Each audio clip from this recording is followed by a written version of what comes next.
And Judd, thank you for being here. Thank you for your collaboration. We have the Texas Division of Emergency Management Chief Nim Kidd, Adjutant General Tracy Norris, several sheriffs, Sheriff Dabowski from Zapata County, Sheriff Martinez from Brooks County, Sheriff Salinas from Kennedy County wanted to be here, could not. I have a comment from him that I'll be sharing later. We have Sheriff Salazar from Willacy County. We have DPS Deputy Director Dwight Mathis. We have the Texas Military Department Deputy General Monta Ulis. We have the National Border Patrol President of the RGV, Paul Perez, and the DPS Regional Director for the RGV, Victor Escalon. Listen, we are constantly both adjusting as well as increasing what we're doing along the border because of facts that we see on the ground that continue to challenge the state of Texas. Let me just give you the most recent example. We've been involved from the beginning in cracking down on the inflow of fentanyl. Overnight, there was a report of what happened on March the 4th in downtown Austin, Texas, where there was a large number of people who were found who were victims of fentanyl-laced pills. People died in Austin, Texas just a few days ago. Others suffered very severe medical consequences because they took a pill that they unknowingly did not know that it was laced with fentanyl. And if you look at what was said by the Austin Police Department sergeant in charge of the investigation, he said everybody knows that these fentanyl-laced drugs come from across the border. And it's a fact. One of the worst consequences of Biden's open border policies is the dramatic increase in the amount of fentanyl that is coming across our border. Texas law enforcement working together, they have seized enough fentanyl to kill every man, woman, and child in Texas, California, New York, Florida, Illinois combined. It is deadly. And the people stepping up to do something about it are Texans. The Texans you see at this table right here. I have yet to ever hear the Biden administration talk about the deadly problem that we're facing concerning fentanyl. I don't know if the Biden administration even cares about it. Between the ages of 18 and 45 over the past year, the leading cause of death was not COVID, it was not cancer, it was not car wrecks, it was not guns, it was fentanyl.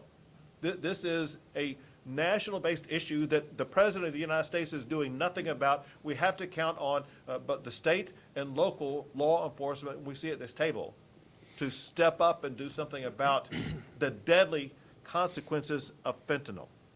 In addition to that, the people at this table, they've been involved in arresting criminal aliens, some with very long rap sheets.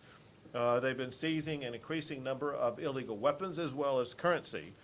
And of course, we have an ongoing challenge with regard to human trafficking, that the drug cartels traffic people across the border who were victims of human trafficking before they arrived at the border, victims of human trafficking when they crossed the border, and victims of human trafficking as they continue to be trafficked once they come into Texas and then go across the rest of the country.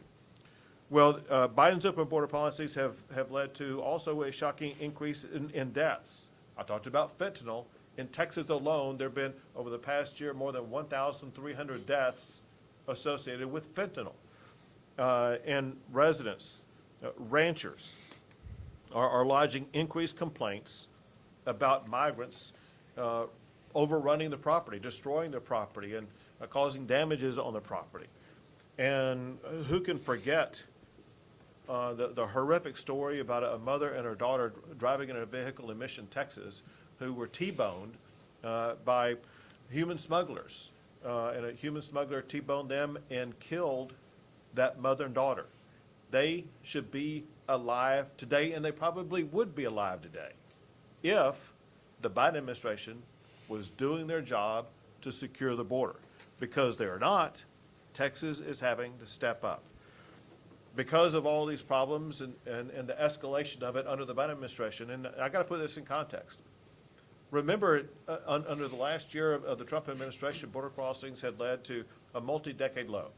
And all the Biden administration had to do was to continue the policies that the Trump administration put in place. But instead of that, the Biden administration abandoned all of those policies and opened up the border to anybody who wanted to come in, and people have come in from more than 150 countries across the entire globe.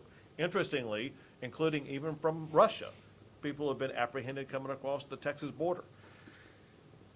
To help respond to this, I've issued disaster declarations to include counties across this region so that they would be able to tap into the resources and tools the state can provide when a disaster declaration is declared.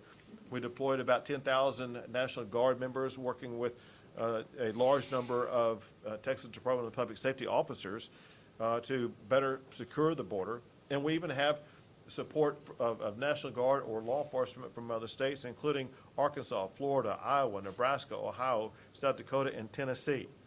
And now Texas is doing something that no other state has ever done in the history of this country. Texas is building our own border wall to better secure our state. And then in addition to the border wall, there are other barriers that we are putting up to make sure that we will prevent people from coming into Texas illegally, and which includes, among other things, mile after mile of razor wire, as well as other border deterrents to deter people from coming in. On top of all that, I signed a law making it easier to prosecute smugglers. I signed 15 laws cracking down on human trafficking. I signed a law enhancing penalties for making it a felony for people to manufacture or to distribute fentanyl. And as you will hear momentarily, a long list of legal actions taken by the Attorney General to hold the federal government accountable for their decisions not to comply with federal law. Well, Operation Lone Star and other law enforcement activities have now made or have achieved meaningful levels of success in dealing with the influx coming across the border. Let me just give you a couple of examples. I mentioned earlier that they've seized is about 1,300 pounds of fentanyl, which is about 280 million lethal doses. They've made more than 12,000 criminal arrests and apprehended more than 212,000 illegal immigrants who came across the border. Very importantly, as we discussed here before you all came in, they have shown that in areas where Texas, working with local law enforcement, have been able to increase the personnel in certain border regions, such as in the Rio Grande Valley region, we've been able to cut in half the number of illegal border crossings. In addition to that, there is a new category of information that we have begun together, and we have more than 13,000 turnbacks where people were trying to cross the border, and because of action by the Texas Military Department or by Texas DPS or others, we've been able to turn those people back and deny them entry into the country. And also because of greater concentration of forces, we've been able to lead to a decrease of bailouts that could cause a lot of damages wherever that may take place.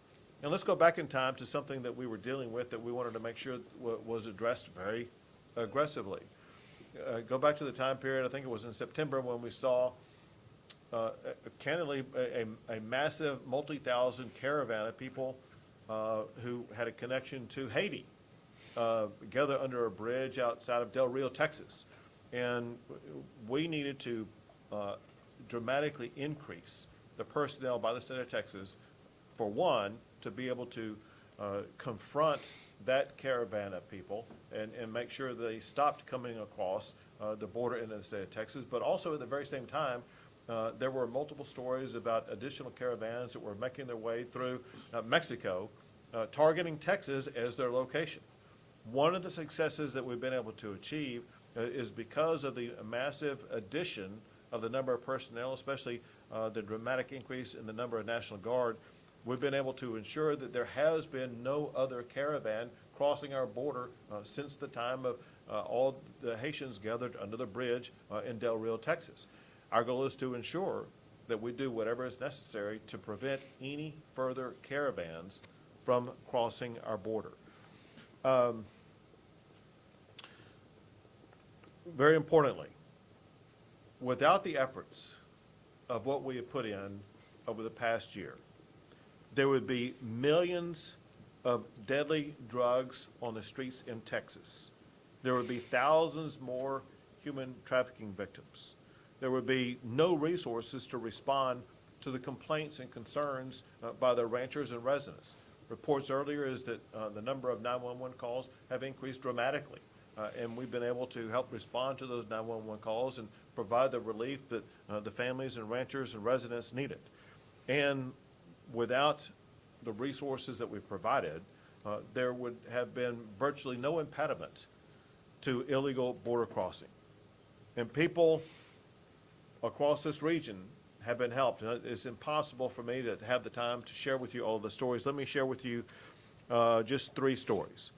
One is from the Armstrong Ranch in Kennedy County, where the person reporting this said, and I quote, as South Texas ranchers, my family saw a significant drop in damage to our ranch gates and fences following the deployment of Texas DPS and State Guard personnel to Kennedy County. We strongly support Operation Lone Star, and they thanked us for what we're doing. Also, the Kennedy County judge wrote, quote, Operation Lone Star and its assets made a tremendously positive impact for Kennedy County landowners. We are very appreciative, and that was written by the county judge. And then Sheriff Salinas, who could not be here, said this, and I quote, he said, we appreciate Texas for sending the troopers and National Guard to our county when we needed them the most. It made a very big impact on all of the illegal immigrant traffic. We cannot stress enough how much we appreciate the state for their great assistance. Somebody who's been important in that and in connecting with all of the residents and ranchers around the region is Susan Kibbe. We appreciate her involvement in this process. Bottom line is this. We continue to deal with the consequences of Joe Biden's open border policies. The response we've been able to provide has lessened both the number of people coming across the border as well as the consequences coming across the border.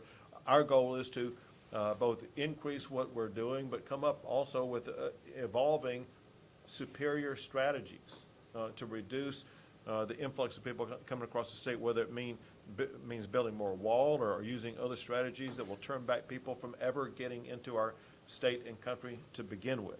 Working together, we will be able to achieve that goal.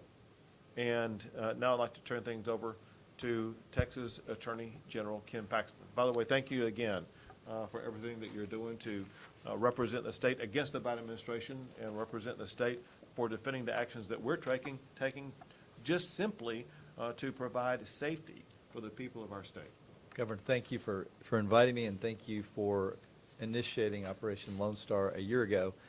Before I talk more about you, I want to thank Border Patrol. I've met hundreds, if not thousands, of Border Patrol agents who literally want to do their jobs. They know how to do it well. They know how to do it well, and they literally have to operate with 2 hands tied behind their back and blindfolded. And I feel bad for them that they're in that awful situation. But just whenever you talk to Border Patrol, just please tell them we appreciate what they're doing. Thank you.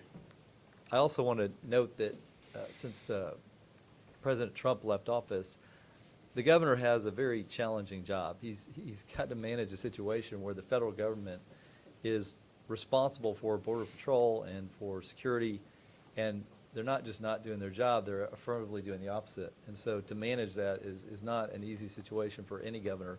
But I'm going to make the argument, I don't think it's been said publicly before, maybe it has, I just haven't heard it, that since President Trump left office, I don't think there is an elected official in this country that's done more for border security than Governor Abbott. And I have not seen it, and I don't know that anybody's ever said that, but I think that's an absolute true statement since we lost President Trump.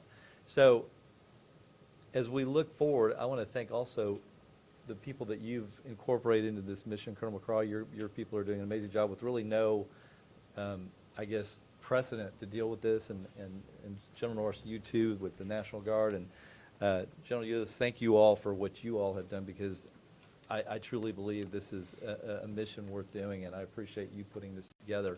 We do what we do in my office. We don't have a lot of law enforcement like you all do. We have lawyers. So the legislature gives me lawyers, so we deal in the courtroom. We've filed 9 lawsuits against the federal government, the Biden administration, since day one. I want to tell you about a few of those.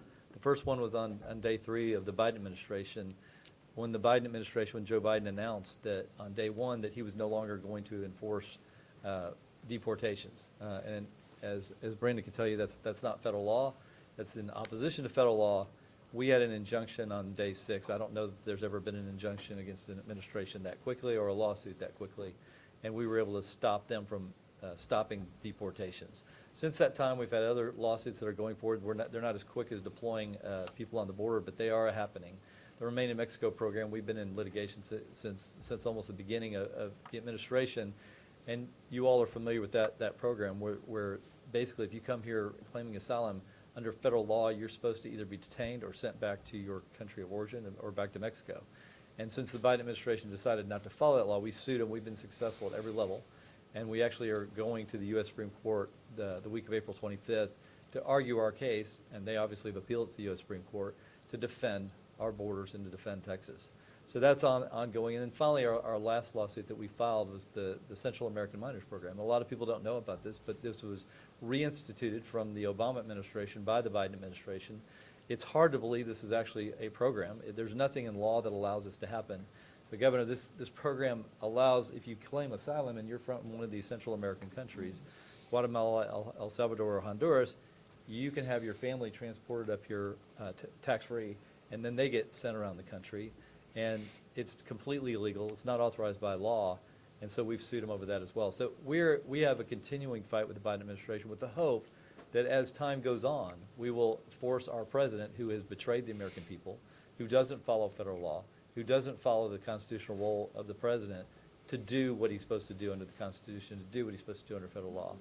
And so as we think about what's going on at the border of the Ukraine, and the Russians are invading Ukraine, and I noticed that Congress is spending several $billions, I don't know the number, $13, $14 billion, to help Ukraine defend against Russian invasion. We do have a few Russians along our border, but the reality is what we really have is the cartels along our border, and their silent partner is President Biden, because he's enabling them to do the human trafficking, to do the drug importation, and people are dying because of it. And so I want to end by saying, I really do believe that what you all are doing, what you're doing, I know for a fact that we're saving lives, that you're saving lives with what you've done. I don't know how many thousands of lives that is, but every day that we're successful, we're preventing people from dying either from the spread of COVID, from drug overdoses, or from other crimes. And that, to me, is a worthy cause for Texas to be a part of, especially given that our president doesn't seem to care about the lives that are being lost. So thank you very much again. Thank you for doing this, and thank you for being such a significant part of saving lives of not just Texans, but really all Americans. Thank you. Thank you for your help. Next, we have the Texas Department of Public Safety Director, Steve Mccraw. Governor, thank you. It's hard to believe it's been a year, Governor, since you first directed Operation Lone Star. And I know you recognize the time when we briefed you and got you up to date, as you always insist upon on a weekly basis in terms of the numbers, is that we saw a dramatic increase in fact, a global mass migration event that was set off somewhere around February. We started experiencing it here in Texas, and we heard from our sheriffs. We heard from certainly landowners. You know, we've heard from our Border Patrol partners who were immediately overwhelmed when that happened. And the consequences are the most significant threat, you know, public safety threat to Texas and every community of Texas is an unsecured international border with Mexico. And your concern was that as a result of that, transnational criminal activity was coming across, or actually flowing across between the ports of entry. Those gotaways, well, there's a lot of gotaways in that regard. Unfortunately, we've got cartel operatives, we've got transnational gang members, we've got not only just cartel operatives, cartel members themselves, we've got drugs, you know, fentanyl, but certainly methamphetamine, 5 tons of meth we've taken off during that period of time. It impacts Texas communities. And you've always been very forward-leaning as it relates to public safety about what can we do immediately, action. And of course, you know, thankfully, we're able to provide National Guard support and be able to work with our local partners and certainly coordinate with Border Patrol so we're in a position to be able to, your first goal, detect and interdict criminal activity between the ports of entry. And we did that, and that included, dealing with landowners that are being overwhelmed in terms of criminal trespass, being able to take that aspect of it. The second part is more preventive.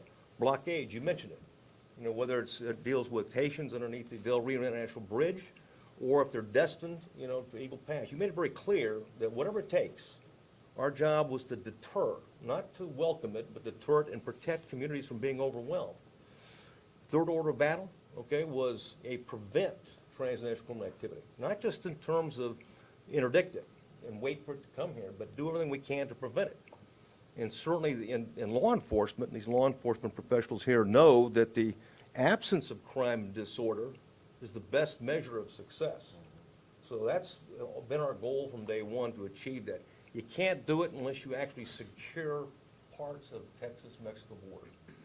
And what we've been able to do, under your leadership and working with our partners, is to do just that, zone by zone, portions of it put in place as a result of the three basics, barriers, bodies, detection technology, and some of the capabilities. And General can talk about, land, air, and certainly marine capabilities to bring to bear together in a unity of effort and put us in a position so no longer can the cartels exploit, parts and parcels of land between the ports of entry, but if we have to use razor wire or some of the permanent fence that you built in terms of Starr County, all of those things in a combination, and certainly the federal part of it, and to be proactive. So these are no-go zones for the cartels, period.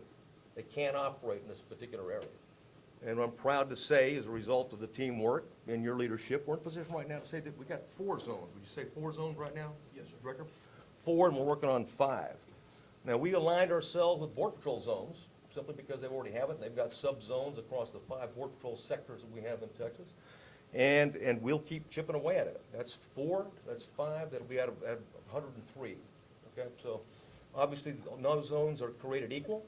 It's a little bit easier going out to Big Bend country in terms of securing it versus dealing with Starr County. The law of large numbers, and what the priorities of yours is to focus on where it hurts the most. And even though Del Rio had lower numbers, disproportionately they had fewer resources. So it was necessary on the front end to be able to deploy there. Similarly right now, Starr County. I don't have to tell the sheriffs here, and Zapata County is right next to it.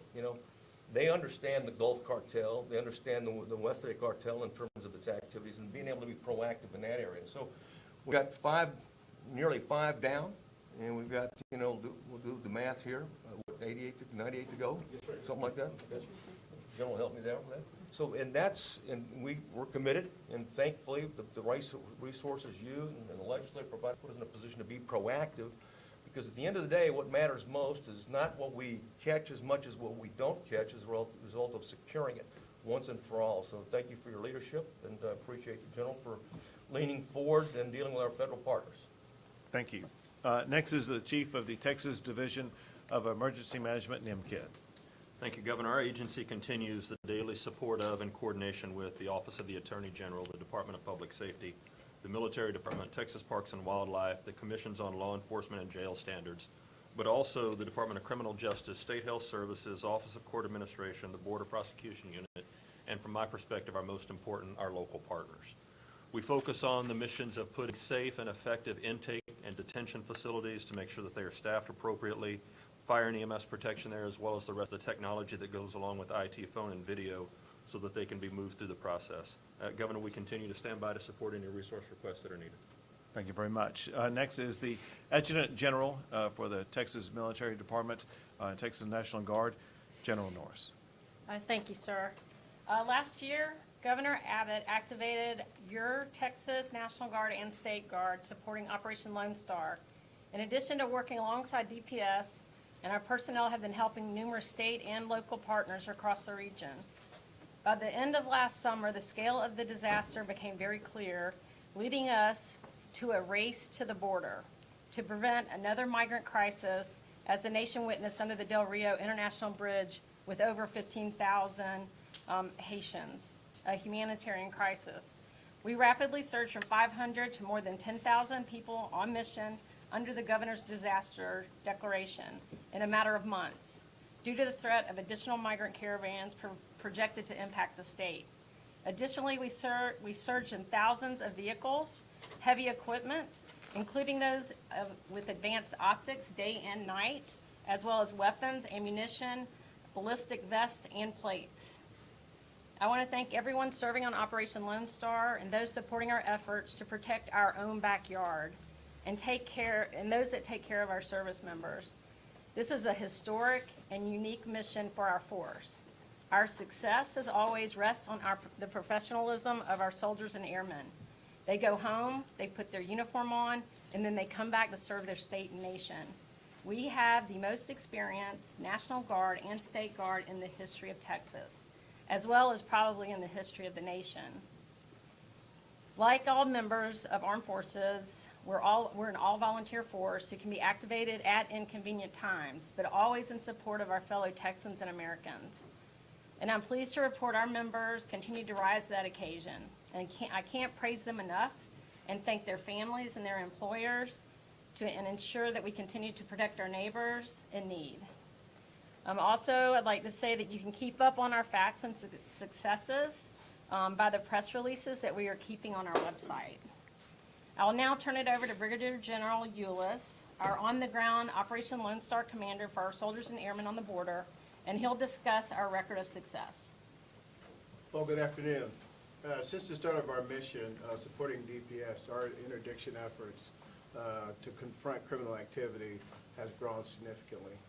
Currently, we're proud to say that we can actually help DPS secure sections of the border by land, air, and river. By land, we currently occupy security positions in order to get after what Governor Abbott talked about, is increasing the number of turnbacks.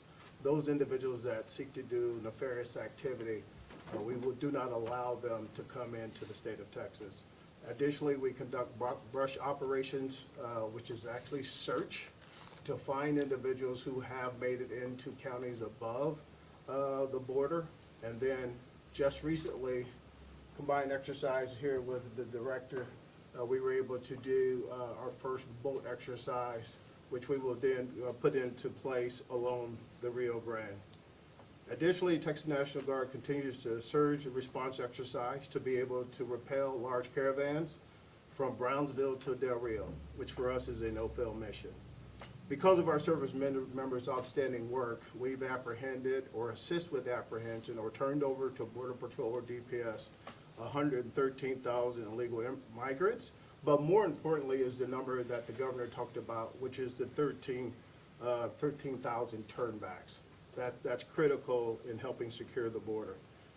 Texas military forces have constructed over 17 miles of barrier of 75 miles that we have under contract. And that barrier is a combination of either chain link or concertina wire, better known as C-wire. Significant drug seizures have occurred. Service members' actions along the border contribute to numerous seizures by alerting law enforcement partners to illegal crossings or suspicious activity along the river. That's what we're there to, how we support our DPS partners. As a result of Texas National Guard actions supporting DPS, our communities are safer. Our citizens of communities across Texas have expressed their appreciation for our presence and, more importantly, from protecting them from criminal activity. Thank you very much. Next is the president of the Border Patrol Council, Brendan Judd. Governor, thank you. I am by far the least of these great men and women that are sitting at the table here today, and I'm proud to be here with you today. Attorney General Paxton took it to a new level. You upped the ante. About 10 months ago, I said that Governor Abbott is doing more than any other governor to secure the borders than anybody else, but you said that he's doing more than any elected official, so way to go. Way to up that ante. Governor Paxton, among the lawsuits that is the most impactful for the Border Patrol is when he and Missouri sued the government for taking away the migrant protection protocols, disbanding migrant protection protocols. Federal judge re-implemented that, but the federal government is only enrolling 8.9 people per day in that program on average per day. We are apprehending between 5,000 to 7,000 people every single day, and yet the federal government is only enrolling 8.9. When Governor Abbott talks about open borders, what he's talking about is he's talking about the policies that this administration has implemented that is rewarding people for crossing our borders illegally. And what that's doing is that's allowing the cartels to use illegal immigrants to distract law enforcement from the dangerous products that are coming across the border, all of the dangerous drugs. 100,000 United States citizens lost their lives to overdoses last year, and that is being driven by the cartels in Mexico, the Gulf Cartel, the Sinaloa Cartel. It's strictly driven by them. And they're able to use, under Biden's policies, they're able to use illegal immigrants in order to facilitate that trafficking. That's got to stop. When you look at the successes of Operation Lone Star, I have to look at the other states and how they're being impacted. Commander Mccraw, as he said, they have now secured 3 zones in the Rio Grande Valley sector. There's many zones that have to be secured after that. But they went after the top 3 zones. And if you look at the numbers and the drop in the numbers and the way that they've been able to push the traffic out farther west, and we're looking at Arizona now as the area that is being impacted by the most on this, which is a good thing, they're expanding out. Secure those 3 zones, expand out. When you look at the number of gotaways, in fiscal year 21, we set records for the number of gotaways, over 400,000. We're now on pace for over 500,000, but those gotaways are not taking place in those zones that you were able to secure under Operation Lone Star. Those gotaways are now transitioning out to Arizona, and Arizona is being hit by far the hardest. Again, start at the most trouble spot, work your way out, and that's how you can secure the border. And through Operation Lone Star, we're able to do that.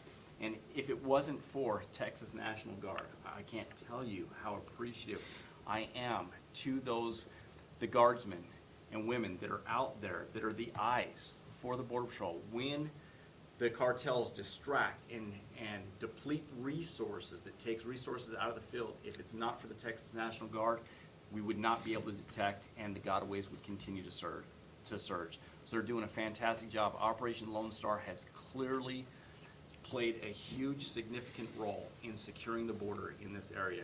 Governor, I appreciate that. Thank you very much. Next is Sheriff Dabowski from Zapata County. Good afternoon. Because of the Biden administration open border policies, this year as a newly elected sheriff was a year I would like to forget.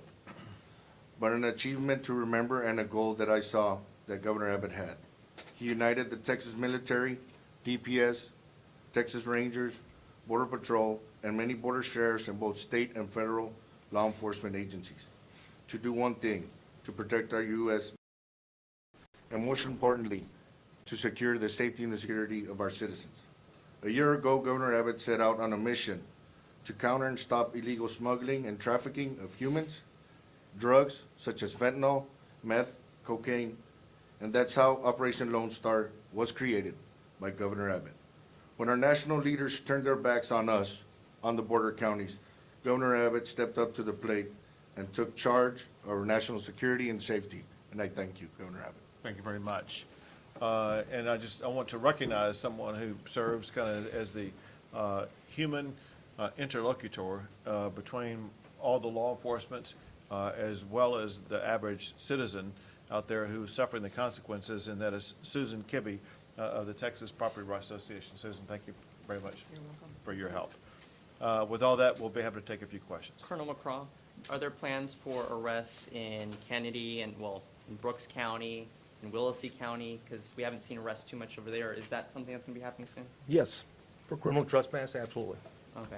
Has that already started, or where? It's already started in Jim Hogg County. We've made any arrests in Brooks yet? No, sir, not yet. We will. Okay. Unfortunately, but Brooks County, as you know, we've got the Falfurrias checkpoint. As a Right. result, we've got a lot of smuggling in that regard. The landowners have been suffering, criminal trespassing problems for well, nearly a decade now, so.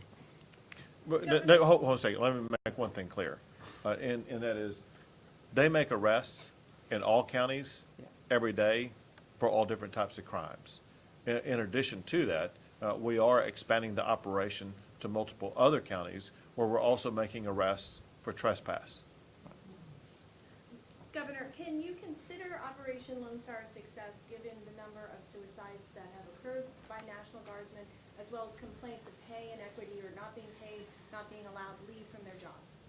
Well, first, with regard to anything like a suicide, listen, a suicide is something that I personally, as Commander-in-Chief, take seriously, but I also know that the military leaders who are at the table today take very seriously. And this is something that predated Operation Lone Star, whether it be in the Texas National Guard or the United States military, and it's something that we are all committed to making sure that we provide the mental health resources that are needed so that people will not go through the consequences of mental health challenges that could lead to suicide. They, being the military leaders for the Texas Military Department, are working to increase the mental health resources and personnel in all the regions in which they provide service. That said, the successes of Operation Lone Star are enormous. Again, if you look, if nothing else, just at the amount of fentanyl that's been taken off the streets, let me tell you something. There would be thousands more people who will have lost their life because of fentanyl had it not been for the people you see at the table today leading efforts to reduce that fentanyl and seize it and get it off the streets. There would be far more people who would be victims of human trafficking because there wouldn't be anybody here to stop it because the Biden administration is allowing the human traffickers to run roughshod across our border. There would be many more victims of crimes on their property, whether it be here along the border or whether it be further inland, whether it be San Antonio or Houston or Dallas or wherever it may be. And there's a long list of crimes for which they've been making arrests that would have otherwise been taking place without our law enforcement and military department working collaboratively with local law enforcement to make communities safer. Governor, multiple experts say that the permanent solutions to the migration issues come from Washington, D.C., right? Has your administration reached out to the Biden administration to see if the state of Texas can work collaboratively with the administration in D.C. and collaborate with Congress, because laws have to be passed really long to make this different long term? Has your administration done anything like that to move the needle sort of forward and resolve this for long term? So to make a clear point about the question that you're asking, the United States Constitution delegates to Congress the responsibility to write the immigration laws. Congress has written immigration laws. The Biden administration is refusing to enforce those immigration laws that the United States Congress has written. So what we're trying to do is to compel the Biden administration to very simply follow the laws that the United States Congress has already written. And the Biden administration is abandoning the responsibility to apply those laws. And so goal number one is to get the Biden administration to follow those laws. And yes, we have reached out both privately as well as publicly by lawsuits filed by the Attorney General suing the administration for not following those laws. And we will continue those efforts to hold the Biden administration accountable for not enforcing the laws already passed by Congress. That said, it's up to the president to work with Congress to address a very broken immigration system. I know that members of Congress have reached out to try to do that.